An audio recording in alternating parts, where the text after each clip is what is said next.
its 96,000 dealers present Suspense. Tonight, Autolite brings you a story of love and hate. A story we call Three Lethal Words, starring Miss Joan Crawford.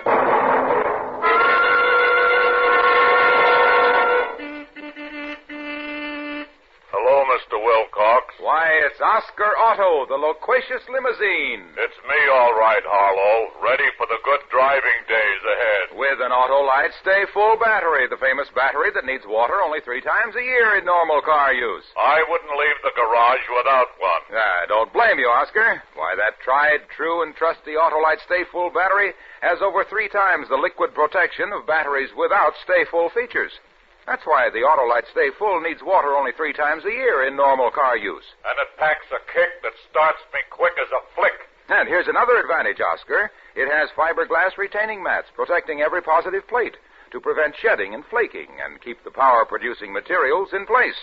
That's why the Autolite Stay Full gives longer life, as proved by tests conducted according to accepted life cycle standards. Keep going, Mr. Wilcox. Battery flattery won't hurt that rugged Autolite Stay Full.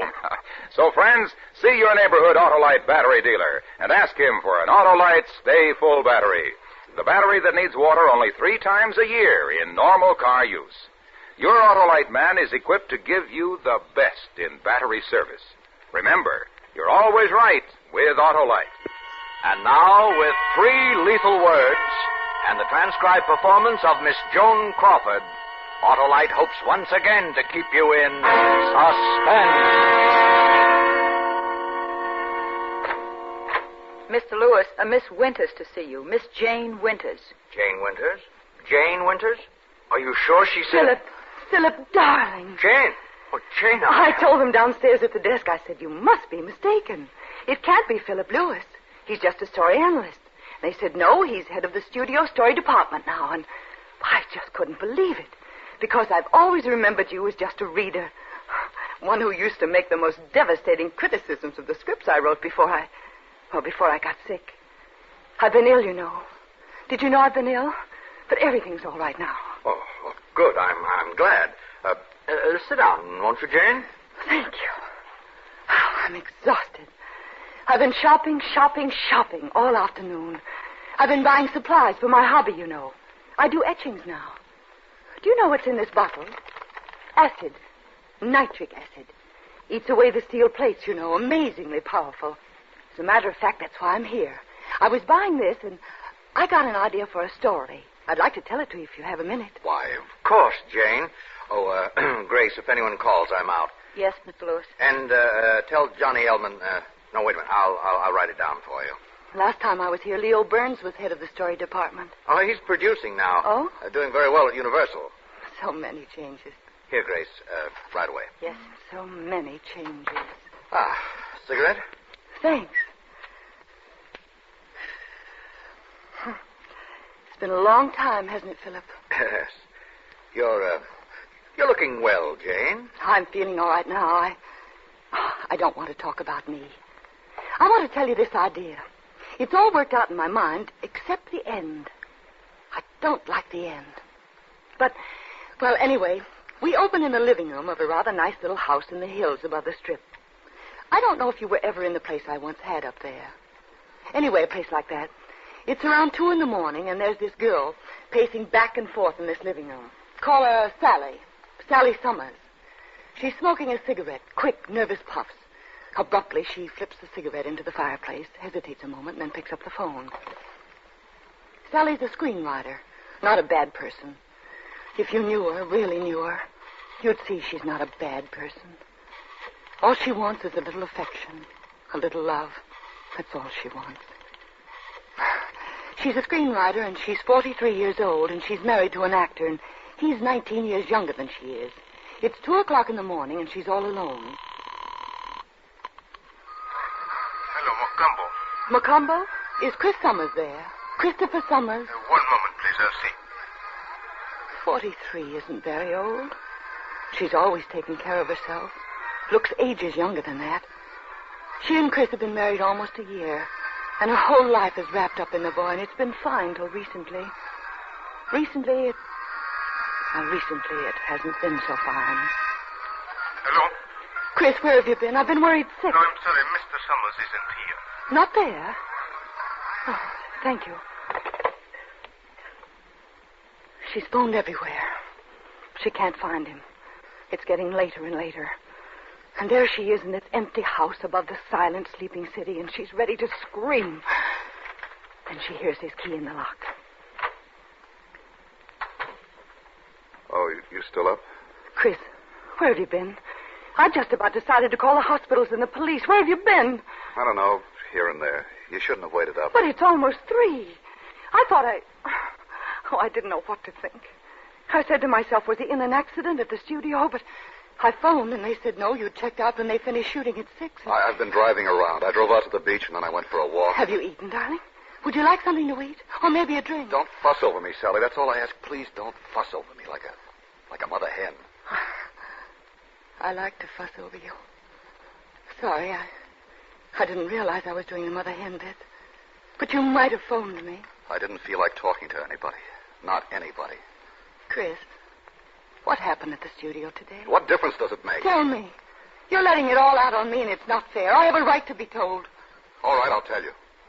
One of the grips had a valise full of greeting cards he was peddling. Greeting cards for Mother's Day. And Harry Minch was on the set, and you know what a kid a Harry is. And he bought one for his mother, and then he turned to me. I don't want to hear it. You'll hear it anyway. He turned to me, and he said, Chris, these Mother's Day cards are beautiful. I said I don't want to hear They're it. beautiful, he said. Why don't you send one to Sally? And that's not all. I won't listen. Take your hands away from your ears. Let me go. You're going to listen. Chris. I've been getting these dirty digs since we first started seeing each other. Last summer. I was doing a scene with Ada Field last summer, and someone asked me if I'd seen Sunset Boulevard, and Ada yelled, seen it? He's living it. Don't. Please. Please, no more. Please. So now you know. Chris. Look, we knew it wasn't going to be easy. There's knowing, and then there's knowing. Leaving the lot this evening, I ran into Harley Juke, and I braced him. How much longer am I going to be kept in small parts? I said, how much longer am I going to play third man in the posse and G-Mom? What's for dinner? He said, how can you be built into love's young dream for the Bobby Soxers while you're married to someone twice your age? Get wise, kid, he said, get wise. That was 7-8 hours ago. Since then, I got wise. You what? I'm leaving you. Chris, no. No. Chris, listen to me. It's not a perfect marriage. All right, so it's not a perfect marriage, but it's the only marriage we have, and you try to make it work. For better or worse. That's what he said, for better or worse. I'm leaving. That's what I came back to say. Goodbye, Sally. Chris, no, I love you. You're all I have. That's your problem. I've got my own. Chris, I won't let you. Get out of my way. Chris, I won't let you. Get out of my way.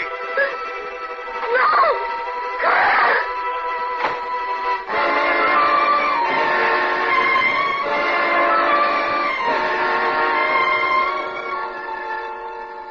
Ever play with the kaleidoscope when you were a kid, Philip? Little doohickey filled with colored beads and stones. You put it to your eye, and you see a wonderful pattern. You turn it a bit, and you see a new pattern. Same stones, same beads. But now they make a new pattern. Love changes to hate just like that. Sally looks about the room after Chris leaves. Her gaze falls upon a little ceramic dog he bought for her on their honeymoon in Mexico. And suddenly, she seizes it. And the lamps they bought at auction. At antique shops. One by one, and the coffee table. The hot table. The easy chair. The love seat. All the books on the shelf. Nice great pictures on the walls.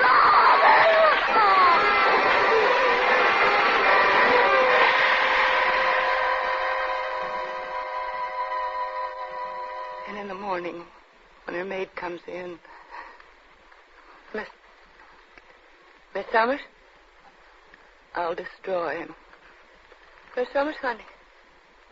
I'll destroy him. I'll destroy him. I'll destroy him. Hello? Hello, Dr. Colby's office? I'll destroy him. This Miss Summers' maid. Let me speak to the doctor. I'll destroy him. Oh, she says for a long time to come. Just those 3 words. Maybe that ought to be the title. 3 lethal words. A pun, you know. Now, the next part of the story is confused to me. It's not clear in my mind at all. There are doctors in it and people whispering to each other and looking at Sally and a long automobile ride ending at a gate. She's taken to an asylum, a large, sprawling place like a country club with guards. And they start to put her together again. They're very kind and patient and good at their jobs. And they put all the pieces in place. All except one. She hides that one from them. Because there's something she has to do. One night while playing canasta with one of the nurses in her room, she starts to do it. Care to play another hand, Sally? Isn't it time for you to go off duty? Oh, it's another half hour. Deal. Okay. Going to town? Mm-hmm. Got a date? Uh-huh. Square dance. Got a new dress I'm going to wear. Nice? Oh, I'd show it to you, but it's my valise. My valise is in the car. Change at your sister's house, huh? Uh-huh. 15. Where are you going? To get a hanky. Oh. They're very careful at the asylum. There's nothing you can use as a weapon. But the bureau in your room has 3 drawers, and you pull out one of the drawers all the way and raise it above your head and get behind the nurse while her back is turned and she's looking at the cards. And then you carry her to the bed and take off her uniform and put it on yourself and cover her with the blanket. Then down the corridor and down the steps and across the lawn to the parking lot. There's only one bad moment at the gate. But all the man at the gate can see is your white uniform in the dark, and he knows the car. So you just wave to him, and he opens the gate, and you drive through. And once through, you step on the gas, and you're free. Free! Jane. What? Sit down, Jane. I got carried away. Where was I? Sally was driving away from the asylum. Have a cigarette. She's driving? Oh, yes. As she drives through the darkness toward Hollywood, she's filled with a terrible eagerness. You see, she knows exactly what she's going to do. She's not going to kill Chris. Oh, no. No, that's too good for him. He's got to be destroyed. But it's no good if he's not alive to appreciate that. He's got to know he's been destroyed and go on knowing it. So she's decided to change that handsome face of his. Turn it into a scarred and pitted monstrosity. Something that will never, never again face a camera, nor attract a woman, nor cease to remind him that once there was a wife named Sally who loved him so much. She reaches Hollywood at dawn. Then she abandons the car on a side street and walks until she passes a shop selling office supplies. Can I help you? Yes, I'm doing some etching, and I... Need some plates? Got some fine copper plates. No, I have enough plates. I'm out of acid, though. What mordants do you have? Let me see. Got some Dutch. Got the iron perchloride. Got the nitric. That's the best. I'll take a bottle. I don't seem to have it diluted. I'll take it full strength. Yes, ma'am. Oh, I don't suppose I have to warn you to be careful about handling Oh, it. I'll be very careful. Here you are. Thank you. Doing landscapes? No, as a matter of fact, I'm doing a portrait. Portrait of a man. From life. And there she was, out in the street with a bottle in her hand. A bottle just like this one, Philip. She's been a writer, and she's known the joy of creation. But it can't compare to the exaltation she feels now. Now as she goes forth to experience the joy of destruction. I'll destroy him, she says. I'll destroy him. I'll destroy him.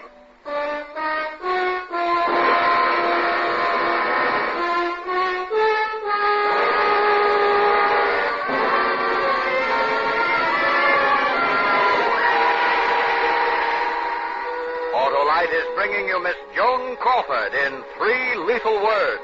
Tonight's production in radio's outstanding theater of thrills, Suspense.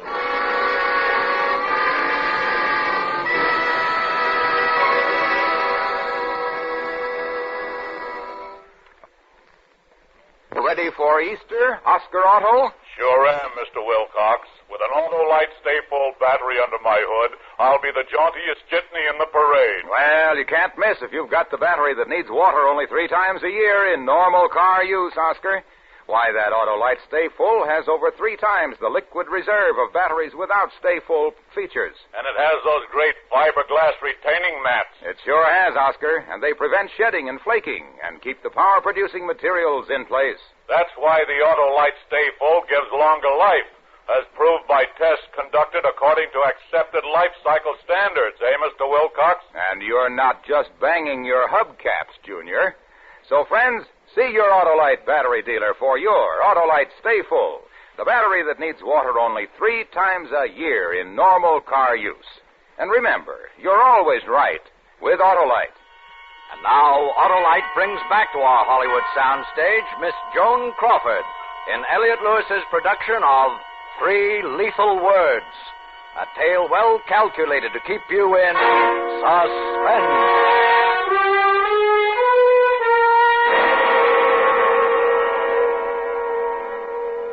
Sitting here talking to you. It's like old times, isn't it, Chris? Philip, What? you just called me Chris, the name of the young actor in your story. You called me Chris instead of Philip. Philip? Oh, yes, it's Philip, isn't it? For a moment, Jane, why don't you put the bottle down on the desk? Why? Well, just put it down on the desk, huh? Why should I? Well, you might accidentally spill some, gesturing with it in your hand, and it does contain a powerful acid. Don't you think I know that? Do you think I'm irresponsible or something? No, of course. I don't think I care for your attitude, my young friend. What makes you think I can be spoken to like that? What makes you think you can treat me like this, Chris? What makes you think you can get away with it? You listen to me, Chris. Philip, Jane, not Chris. Philip. Chris is the young man in your story. Now, go on with your story, Jane. Yes, I'm enjoying it. Story? Yes. Sally Summers had just left the shop with a bottle of nitric acid in her hand. What did she do then?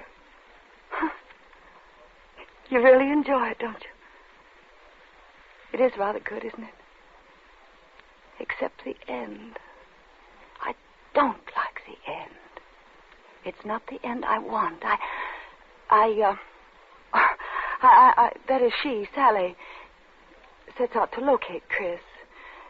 She enters a drugstore, goes into a phone booth. Hollywood 95264. Hello. This is Mr. Summers' housekeeper. Is it possible for me to speak to Mr. Summers, Christopher Summers? One moment, please. Hello? Hello? Hello, Mr. Summers is with the Lucifer Laughs unit. They're shooting out on the back lot today. I can't put you through to them. Care to leave a message?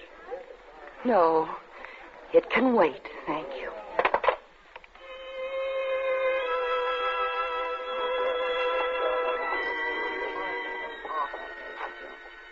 Sure you don't want to come in for a drink, huh? Oh, no, I want to shower first. Chris, is there any word on her? No. Not worried, are you? Not for myself, no. Well, you don't have to worry about me. Chris. Now go shower. I'll pick you up for dinner. Where are we going tonight? Zelda and Charlie expect us at their place. Chris. Now, don't look so worried. It's all right, I tell you. I'll see you soon.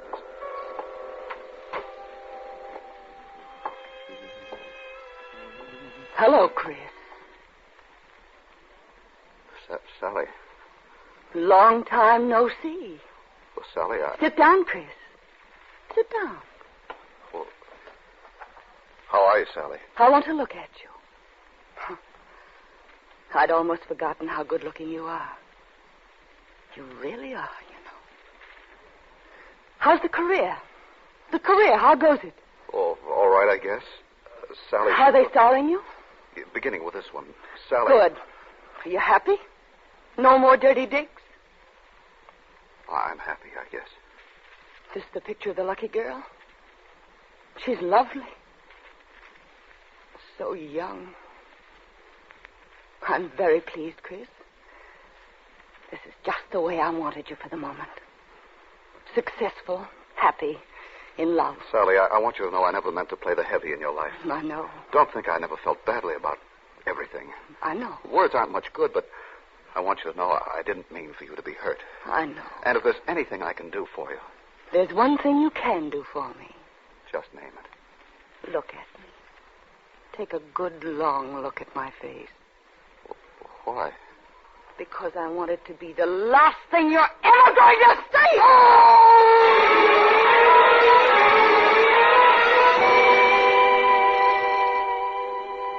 That night, back at the asylum, she enjoys the first untroubled night's rest she's had in a long time. No sedatives, no wet packs, nothing. She just sleeps. And after that, she gives them the part of herself that she's kept hidden. And now they have a real chance to make her whole and well again. But it takes time. 2 years, 3 years, 4. And one day they tell her she's as well as they can possibly make her and fit to leave. If she avoids strain, avoids shocks, remembers all that she has learned about herself, there's no reason why she cannot go out and make a place for herself in the outside world. One evening, shortly after they tell her that, she finds herself in the reception office, valise packed, waiting for the car that will take her away. Her doctor is with her, saying goodbye, and there's a small radio in one corner playing a waltz. Write to me occasionally. I want to hear from you. I'll keep in touch. And if you ever wish to see me... I won't hesitate. I think I hear your car coming now, yes. Goodbye, Sally. Goodbye, Doctor. Break any rules if I kiss you? After this long friendship, don't be silly. Thank you. Now, the moment for which you have all been waiting. The announcement of the winner of this year's Blaisdell Prize. Any chance of your ever winning the Blaisdell Prize? I've been planning to write the great American novel for some time. And so, without further ado, our guest of honor and the recipient of this year's Blaisdell Prize for the best American novel. Ready, Sally. Wait a minute. I just want to hear this. Ladies and gentlemen, I take great pride in introducing to you Mr. Christopher Summers. Sally. Thank you. The pathway leading to the literary life is a rocky one, and in my own case, a sunless one. And were it not for my Lisa and her helping hand, I doubt that I should ever have found it. Some years ago, my sight and my career in an entirely different field of endeavor were destroyed. Sally. Nurse, turn it off. Sally. Sally, listen to me. Sally. But she couldn't stop laughing. For all I know, the car that came to fetch her is still waiting. Isn't that funny? Isn't that the funniest thing you've ever heard?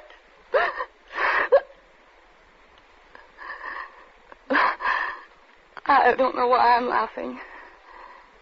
Because it's really sad in a way. Really awfully sad in a way. Sit down, Chris. Sit down. Not Chris, Jane. Philip. Philip. I want to look at you. I'd almost forgotten how good-looking you are. You really are, you know. How's the career? The career, how goes it? Jane, listen to me. Are they starring you?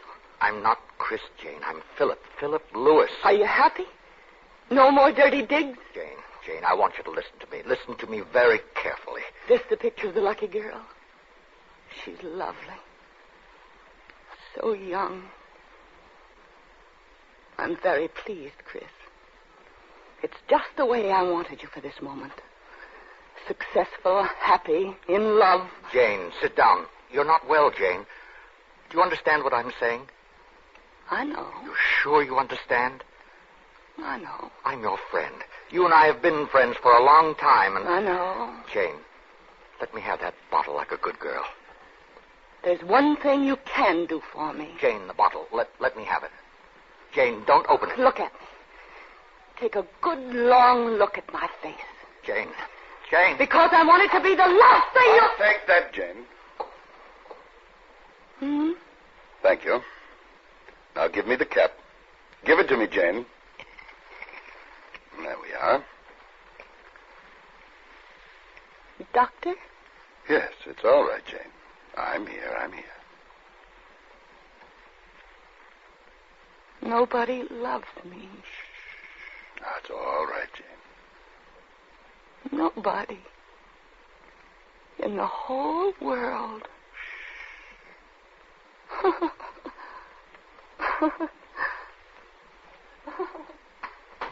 Are you all right? I think so. I'm sorry about this. It's the second time in 6 years she slipped away. Mind if I sit down? I expect you're going into shock. Do you feel cold? She wanted to sell me a story. Yes, I know. She writes it down over and over again.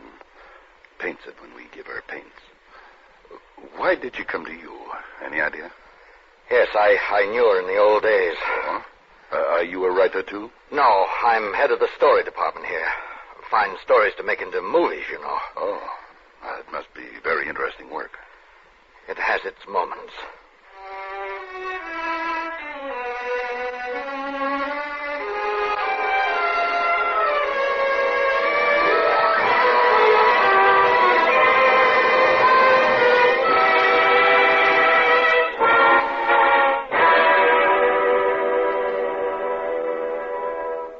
Suspense. Presented by Autolite. Tonight's star, Miss Joan Crawford. If all the cars could talk like me, we'd all run really right. 'Cause the request of every car would be, give me Autolite. And they couldn't ask for better, Oscar Auto, because Autolite makes over 400 fine products for cars, trucks, planes, and boats in 28 plants from coast to coast. These include complete ignition systems used as original factory equipment on many leading makes of our finest cars. Generators, coils, distributors, electric windshield wipers, voltage regulators, wire and cable, starting motors, and many more. They're all engineered to fit together perfectly, work together perfectly, because they're all part of the Autolite team. So, friends, don't accept electrical parts supposed to be as good. Ask for and insist on Autolite original factory parts at your neighborhood service station, car dealer, garage, or repair shop. Remember, you're always right with Autolite.